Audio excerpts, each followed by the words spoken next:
Y ya. Hola a todos, ¿cómo están? Bueno, el día de hoy vengo a resolver unos problemas. En específico un problema de la ley de Raoult. No sé si lo sabrán, pero yo soy ingeniero químico. Y bueno, yo cuando estaba en la universidad, yo solía usar Python bastante. También se puede hacer en MATLAB y la mayoría lo hace en Excel. Pero Python es una herramienta muy útil últimamente, así que vamos a resolverlo. Bueno, nos dicen que en el sistema binario y nos dicen que es acetonitrilo y nitrometano se ajusta estrechamente con la ley de Raoult. Ok, las presiones de vapor para las especies puras se conocen por las ecuaciones de Antoine siguientes, ¿no? Y nos dan las ecuaciones. Nos dicen prepare una gráfica que presente P en función de x1 y P en función de y1 a una temperatura de 75. Ok, vamos a hacer este problema. Simple y sencillo. Vamos a hacerlo. Vamos a ponerle solución. Solución, ¿no? Entonces, tenemos que recordar que es la ley de Raoult, ¿no? Vamos a ponerlo acá, ley de Raoult. No, la ley de Raoult nos menciona que las presiones parciales, en este caso YIP, es igual a la fracción molar en fase líquida por su presión de saturación del componente analizado, ¿no? Entonces tenemos esta ecuación de acá que es muy interesante. Una ecuación simple, no intervienen cosas más complicadas como los veremos después, pero para empezar es una buena ecuación, ¿no? Estas cosas que nos dan se llaman ecuaciones de Antoine, que Antoine era un científico que trató de modelar la presión de saturación para especies puras, ¿no? Y nos dan una forma específica en sus ecuaciones. Lo que pide la pregunta A es hacer un diagrama PXY. Eso están pidiendo, ¿no? Piden un diagrama PXY donde tú tengas la presión a un lado y tengas la fracción molar en fase líquida o la fracción molar en fase de vapor y tú generes tu gráfica, ¿no? Que generalmente es algo así. Esta es la curva de Rocío, esta es la curva de burbuja y esta es la curva de Rocío, ¿no? Y ya, básicamente eso es lo que tenemos que hacer. Bueno, algunas cosas que son importantes recalcar en esta parte de acá es que para calcular la curva de burbuja, vamos a ponerlo acá, para calcular la curva de burbuja, tenemos que tener en cuenta que el sistema está en fase líquida, ¿no? Está en fase líquida y van a empezar a salir burbujitas, ¿no? Es decir, tú ya estás teniendo como dato tus factores x1 y x2, tus fracciones molares, ¿no? Es por eso que tratamos de expresar nuestro problema usando x1 y x2. Bueno, ¿cómo hacemos, no? Usando la ley de Raoult para ambos componentes, tendríamos que y1p es igual a x1 por p1 saturado y el y2p es igual al x2 por el p2 saturado, ¿no? ¿Qué pasa si lo sumamos, no? Si sumamos ocurre algo interesante, que tienes y1 y acá tú puedes factorizar en la parte izquierda, puedes factorizar la presión y tienes y1 más y2 y acá tienes x1 p1 sat y el x2 p2 sat, ¿no?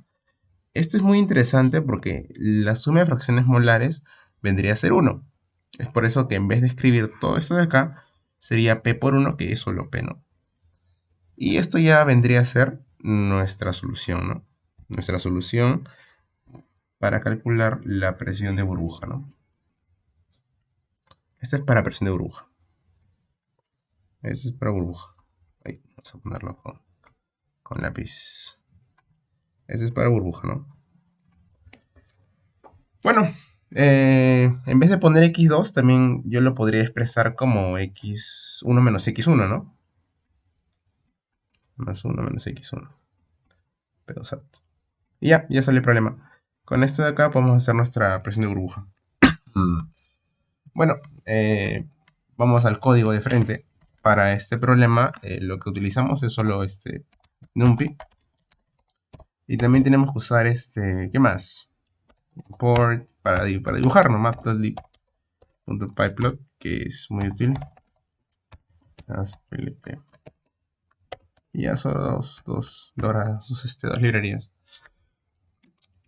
Bueno, tenemos que calcular la presión de saturación para el componente 1 y la presión de saturación para el componente 2. Es por eso que tenemos que recordar que la ecuación de Antoine ya nos da una forma, ¿no? La ecuación de Antoine nos dice que la forma es que el logaritmo natural de la presión de saturación vendría a ser igual, vamos a ponerlo acá, al A menos el B sobre el T más el C, ¿no? Yo estoy deduciendo esto porque veo esta forma acá, ¿no? En este caso sería A1, B1 y C1. A2, B2 y C2, ¿no? Y bueno, dado que tenemos una ecuación que es general y tenemos específicas para cada componente, es conveniente crear una función para eso, ¿no? Entonces vamos a definir una función. Definimos una función que le vamos a llamar como Antoine, ¿no? O presión de saturación, que va a depender tanto de la temperatura como de las composiciones, ¿no? Composiciones o coeficientes, mejor dicho, ¿no? De los coeficientes A, B y C. Entonces voy a ponerle coeficientes. Bueno, para esto ya tendríamos que haber definido los coeficientes antes, ¿no? Tenemos que el coeficiente 1 vendría a ser igual al A, B y C, ¿no? Yo lo voy a poner como así, A, B y C, ¿no? Sí va a tener mis componentes, A, B y C. El A, para el 1 es el 14.2724, el B1 es 2945.47 y el C1 es 224, ¿no? Y para los coeficientes 2, yo ya sé que ellos tienen la forma del 14.2043, 2972.64 y 209.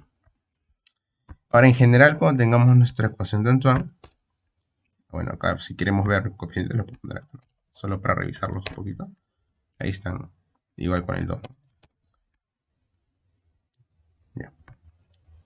Ahora, para definir mi presión calculada con Antoine, tengo que tener los coeficientes.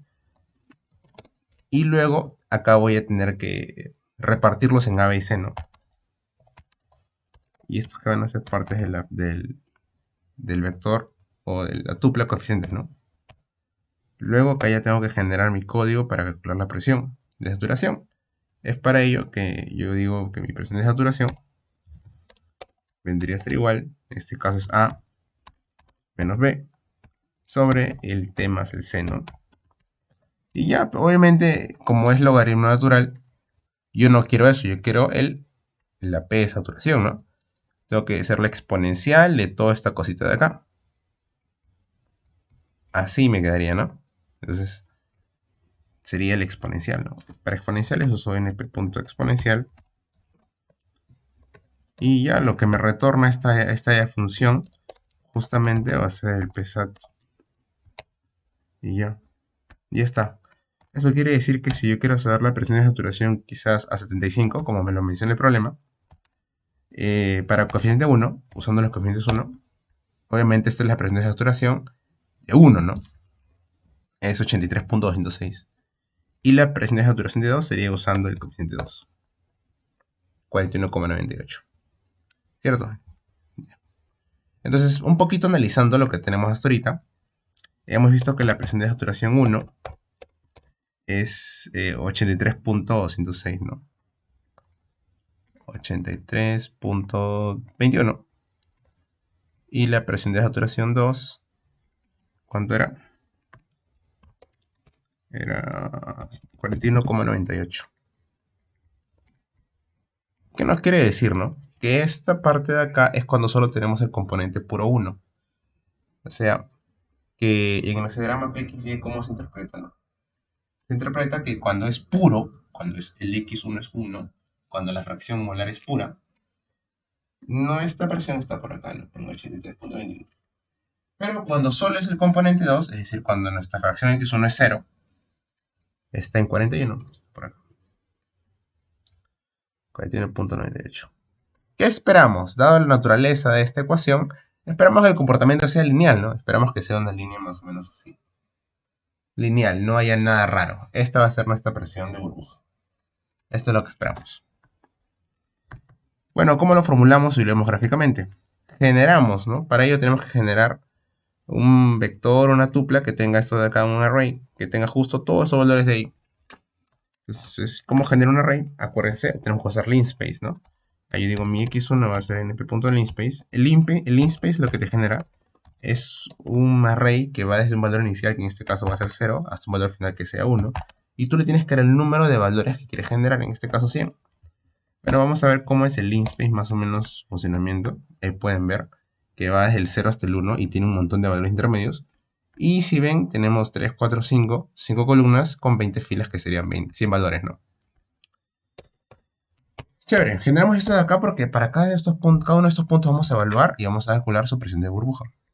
Entonces, decimos, ya. Para estos valores de acá, enumerate, x1, te vamos a tener esta parte de acá, la parte de arriba, for y el i de x y el x. Cada vez que aplicamos enumerate, vamos a ponerlo acá, cada vez que aplicamos enumerate, ¿qué es lo que está pasando? Cuando aplicamos enumerate a un vector, un array, en este caso x1, acuérdense que x1 es esto de acá, ¿no? Toda esta cosita de acá. Va a generar, supongamos que tenemos valores de 1, 2 y 3, ¿ya? O mejor otros valores. 0, 0.1, 0.3, ¿ya? Tres valorcitos, supongamos. Enumerate y le hemos dado dos valores, se dan cuenta, i de x y x, ¿no?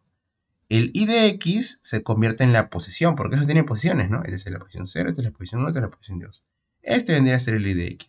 Y el x se convierte en los valores para cada una de esas posiciones. Se convierte en 0, 0.1 y 0.3. Es decir, para la primera iteración tomamos estos valores de acá, para la segunda estos valores de acá y para la tercera estos de acá. Eso es la magia del enumerate. Te jalan dos valores al mismo tiempo. Es por eso que lo vamos a usar para este problema. Bueno, vamos a almacenar las presiones también, ¿no? Presión de burbuja se tiene que almacenar en un array. Voy a generar un array igualito al x1. Por eso pongo full like. Pero que esté lleno de ceros, ¿no? Ya. Luego, mi presión de burbuja, la posición i de x va a tener la misma posición que mi x, la misma posición que este. O sea, para este valor de acá, y yo estoy generando una presión de burbuja y voy a analizar justo la misma posición. Para el de acá, es la misma posición. Es por eso que es importante generar el número. Esta posición de acá, yo tendría que usar la ecuación que ya tengo acá, ¿no? Esta ecuación de acá. Entonces yo diría, esta ecuación de acá sería el x1, en este caso el x, como me lo menciona acá, por su presión de saturación. Y acuérdense que los inputs son temperatura, que es 75. Y para el 1 sería coeficiente 1. No vamos a usar coeficiente 2, ¿no? Y obviamente para el x2 o 1 menos x1 estaría usando el coeficiente 2, ¿no? Y ya, bueno, eso es prácticamente todo, ¿no? Acá hay un error, dice, no se puede usar, es que acá estoy usando x1, tiene que ser x. Ya. Y acá ya puedo, ver cómo están mis puntos de burbuja, más o menos numéricamente. Obviamente si te pones a analizar cada uno de ellos, no vas a ver su comportamiento, que es genial. Quizás sí, calculando el slope, la pendiente, pero mejor es verlo gráficamente, ¿no? Entonces para ello uso plt.plot. En plt.plot mi primer input es mi valor x, en este caso el x1, y mi output es mi valor y, ¿no? Mi eje vertical, en este caso mi p burbuja. Y luego le pongo plt.show. Si le pongo plot me va a dar una línea. Van a ver. Pero yo quiero analizar punto por punto. Scatter entonces. Pero el scatter me da puntos muy gruesos, ¿no? Puntos muy grandes. Entonces acá le cambio con s igual 2. El size del punto, ¿no? Ya podemos ver más o menos nuestros puntos. Es importante verlo así para que veamos el comportamiento de todos nuestros puntos y podemos ver que es lineal, ¿no? Una línea, como ya lo habíamos predicho hace rato en esta parte de acá, ¿no? Bueno, ya esa sería la presión de burbuja. Pero ahora para calcular la presión de rocío es un tratamiento más elegante, ¿no? Más bonito. ¿Por qué? Porque según la ley de Raoul sabemos que, acuérdense, YIP es igual a XY por P y SAT, ¿no? Entonces tú dirías, ya, profe, yo sé que Y1P es igual a X1 por P1 SAT y el Y2P es igual a X2 por P2 SAT. Entonces la situación cambia porque para el punto de rocío, la presión de rocío, en tu tanquecito tú tienes puro vapor, ¿no? Y entonces lo que tú tienes de información acá serían las Y's. Entonces es por eso que tenemos que formular una ecuación de P que dependa de Y. ¿Cómo hago eso? Tratando de eliminar las X. Entonces para ello voy a pasar estas cositas de acá, las voy a pasar al otro lado. Teniendo Y1P sobre P1 saturado igual a X1 y Y2P sobre P2 saturado es igual a X2, ¿no? Profe, ¿qué pasa si lo sumo? Vamos a tener Y1P sobre P1 saturado más el Y2P sobre P2 saturado es igual a X1 más X2, que es 1. Bueno, de acá puedes factorizar las P's y mandas a dividir lo que sobra hacia abajo y te queda la ecuación de la presión de Rocío, ¿no? P1 saturado más Y2 sobre P2 saturado.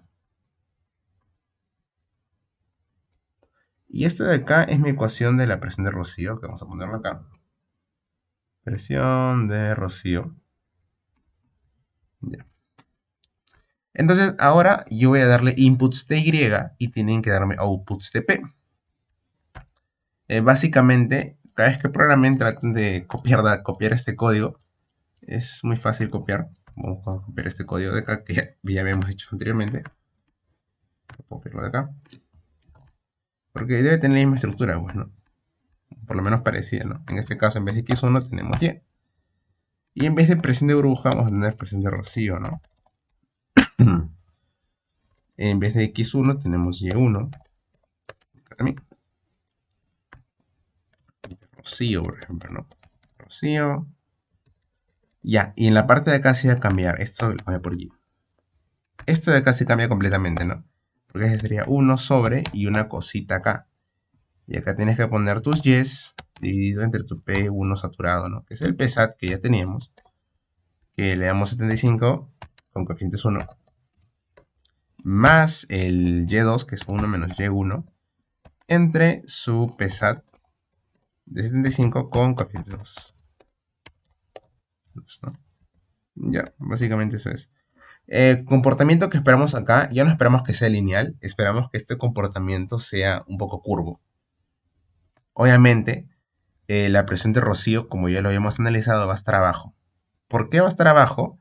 Bueno, imagínense que tienen vapor y ese vapor de acá, ustedes lo quieren volver líquido, entonces va a tener que aumentar la presión. ¿Se dan cuenta? Es por eso que está abajo. Aumentan para que sea líquido. Acuérdense las fases: vapor, líquido más vapor y líquido puro, ¿no?